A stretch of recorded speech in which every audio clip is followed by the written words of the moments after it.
Buenos días, mis amados hermanos. Les saludamos a cada uno cordialmente, deseando siempre que la gracia y la paz de nuestro Dios se derramen sobre sus vidas y sobre cada una de sus familias. Saludamos a todos aquellos también que se conectan para la meditación de la palabra de Dios. En este tiempo, Mañanas con Dios, continuamos con nuestro devocional basado en 1 Samuel, el capítulo 13, versículo 15 al 23. Así que me acompañan. Capítulo 13 de 1 Samuel, versículo 15 al 23. Y leemos juntos la palabra de Dios para luego meditar en ella. Y levantándose Samuel, subió de Gilgal a Gabaa de Benjamín. Y Saúl contó la gente que se hallaba con él, como 600 hombres.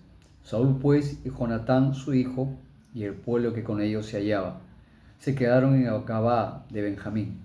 Pero los filisteos habían acampado en Micmas y salieron merodeadores del campamento de los filisteos en 3 escuadrones. Un escuadrón marchaba por el camino de Ofra hacia la tierra de Sual, otro escuadrón marchaba hacia Ben-Herón, Orón, y el tercer escuadrón marchaba hacia la región de Mira, el valle de Seboim, hacia el desierto. Y en toda la tierra de él no se hallaba herrero, porque los filisteos habían dicho para que los hebreos no hagan espada o lanza, por lo cual todos los de Israel tenían que descender a los filisteos para afilar cada uno su reja, la reja de su arado, su asadón, su hacha o su hoz. Y el precio era un pin por la reja de arado y por los asadones, y la tercera parte de un siclo por afilar las hachas y por componer las aguijadas. Así aconteció que en el día de la batalla no se halló espada ni lanza en mano de ninguno del pueblo que estaba con Saúl y con Jonatán, excepto Saúl y Jonatán su hijo que las tenían, y la guarnición de los filisteos avanzó hasta el paso de Micmas. El tema que compartiremos con ustedes es pocas armas, mucha fe. Ya hemos visto en los versículos anteriores cómo es que Samuel reprende duramente por causa de la desobediencia y la impaciencia de Saúl antes de enfrentar la batalla. Él desacata una orden dada por Dios y por lo tanto Samuel tiene que decirle algo muy duro y realmente con consecuencias que traería para Saúl y su reinado. Entonces, debido a esta situación que está viviendo Saúl, desde el versículo 15, Samuel determina salir del lugar donde había estado reunido con Saúl, llamándole la atención, reprendiéndole y dándole una sentencia que Dios lo había desechado y que buscaría un hombre conforme a su corazón para que reine después de él. Sale Samuel del lugar donde estaba, allí en Gilgal, y va rumbo a su casa.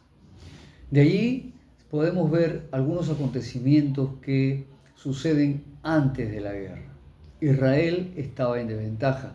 Se nos dice que Saúl, al reunirse con Jonatán, se da cuenta y seguramente con sus generales se da cuenta que era un número menor el que contaba para pelear contra los filisteos. Recordemos que esta situación se debe a que muchos de los soldados y las personas que pertenecían al ejército de Israel, comandado por Saúl, habían desertado, habían huido, habían abandonado. ¿Debido a qué? Debido a la preparación militar que tenía el ejército filisteo y a la falta de paciencia que en este caso Saúl, y que el pueblo estaba desesperado porque no venía Samuel a ofrecer el holocausto y el sacrificio antes de pelear la guerra. Entonces el miedo invadió a muchos de los integrantes de los soldados de Saúl y empezaron a huir y a refugiarse en cuevas, en cisternas y a otros hacia el desierto. Entonces, de manera que era una desventaja ir a pelear la guerra en este caso con los filisteos, que contaban con más de 30.000 soldados y con todo un ejército bien preparado militarmente. Entonces quedaban solamente 600 personas. Era una desventaja.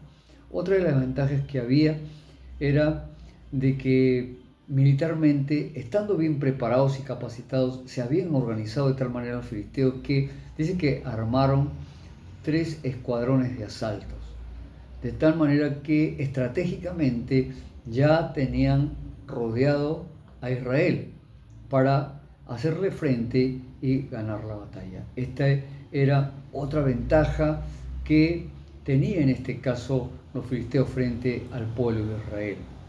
La tercera ventaja que vemos aquí es que ellos no contaban con herreros, dice los versículos que hemos leído, es decir, con personas con oficios preparados para, en este caso, para por estar equipados con armamentos, con lanzas, con escudos, con toda esa artillería que les permitiría hacer frente a la guerra a los filisteos. No contaban con eso. Entonces, ¿qué dicen los versículos que hemos leído? Que los israelitas, los del pueblo de Dios, dependían de los filisteos cuando querían, en este caso los agricultores que trabajaban en las tierras, en sus tierras, para poder tener sus herramientas al día y preparados para cultivar, para cosechar. Ellos tenían que ir donde los filisteos, afilar sus herramientas de trabajo y pagar una suma que era mucho más de lo que ellos tenían como ingreso, los agricultores, pero tenían que hacerlo porque ellos dependían de ese trabajo y era muy costoso lo que les cobraban los filisteos. Ahora, ¿por qué? Porque en el fondo los filisteos tenían temor a que el pueblo de Israel se armara con lanzas, con espadas, con escudos y estuvieran preparados para la guerra. De manera que ellos no les permitían, tal vez en su totalidad, tener todo lo que ellos querían para la batalla, para enfrentar la batalla, en este caso, a los filisteos. Ellos estaban limitados, los israelitas, no tenían las armas suficientes. Por eso decimos, habían pocas armas, poco armamento para enfrentar al enemigo. Sin embargo, creemos que si Dios le había dado la promesa y la palabra a Israel de que Él sería el que iría adelante y pelearía sus batallas y las vencería, entonces tendrían que ellos confiar en el poder de Dios, porque en muchas oportunidades el Señor va a mostrarse y va a declararse como Jehová de los ejércitos, como quien pelea las batallas, como quien sale al frente a darle el golpe certero al enemigo, aun cuando ellos no tuvieran las herramientas o las personas suficientes como para enfrentar una guerra, una batalla ardua y dura que el enemigo en este caso los desafiaba. Poca era seguramente la fe, sin embargo se les llama a ellos a confiar y a depender de Dios. Lo único que ellos podían contar, como se narra ya en los versículos casi finales, es que los únicos que tenían las espadas, los escudos, las lanzas y estaban provistos de armamentos era Saúl, era Jonatán y toda la familia. Toda la casa real estaba armada, preparada. Sin embargo, el pueblo de la nación y los soldados no tenían los recursos importantes que se necesitaban. Pero creo que ellos podían confiar y descansar en la promesa de Dios. Podían entender que tenían un Dios grande, un Dios todopoderoso que podía hacerle frente a la batalla, en este caso a los filisteos, y que en muchas de las ocasiones Dios salió al frente y los venció. Entonces, esto creo que podía ser para ellos una enseñanza mirar hacia atrás y mirar cómo Dios había peleado sus batallas por ellos, a favor de su pueblo, y había vencido a todos sus enemigos. Entonces se necesitaba de confianza, de dependencia en Dios.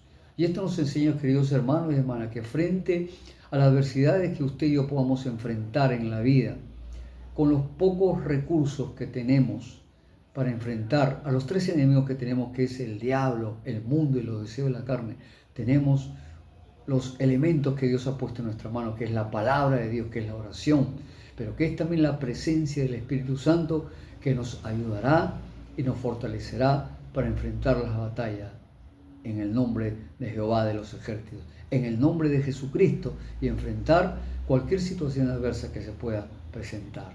Esto nos hace ver de que podemos tener pocos recursos humanos que no valen para nada, indudablemente si queremos hacer frente a una batalla, una lucha espiritual, porque la Biblia dice, y Pablo lo dijo claro, que las armas de nuestra milicia no son carnales y no debemos usar armas carnales para pelear contra lo espiritual, sino debemos usar armas espirituales que son poderosas en Dios para enfrentar y destruir cualquier fortaleza o cualquier cosa que se levante en nombre de Jesús.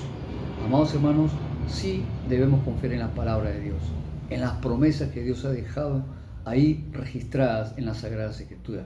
Debemos hacer que ellas formen no solamente parte de nuestra vida, sino la totalidad de nuestra vida, y depender de Dios, que sabiendo que Él pelea tus batallas, mis batallas, frente a cualquier situación que tú puedas estar viviendo, tal vez en casa, en el hogar, con el esposo, con los hijos, en el trabajo, en la vecindad, con alguien o con alguien que tú puedes estar lidiando, hermano, hermana, con alguna enfermedad, con alguna salud quebrada.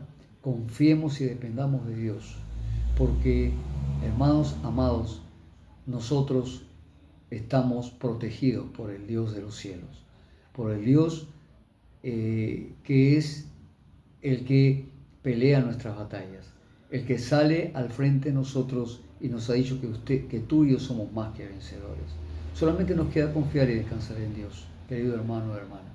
Que el Señor nos ayude a usted y a mí a enfrentar estas batallas con lo poco que tenemos, pero con lo mucho que tenemos, que es nuestra fe puesta en el Señor, en un Dios grande, en un Dios todopoderoso, que puede hacer posible, querido hermano o hermana, que frente a la adversidad, por más grande que sea y se presente, o mayor número que sean ellos, recordemos que mayor es el que está con nosotros que el que está en el mundo. Confiemos en el Señor, agarrémonos de la palabra de Dios y realmente dependamos de su gracia. Amén.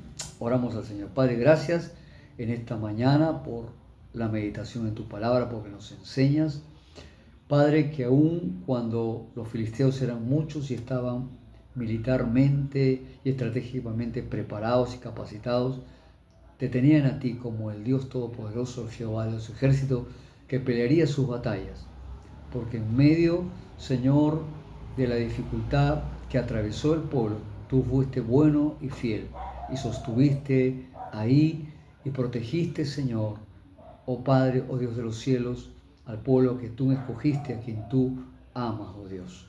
Padre Celestial, ayúdanos a depender y confiar en ti, a que con lo poco que contamos o tenemos los recursos, Señor, te tenemos a ti, que vas como poderoso gigante delante de nosotros a pelear nuestras batallas. Honra, honor y gloria sea a ti, en el nombre de Jesús. Amén. Que el Señor continúe bendiciéndonos, mis amados hermanos.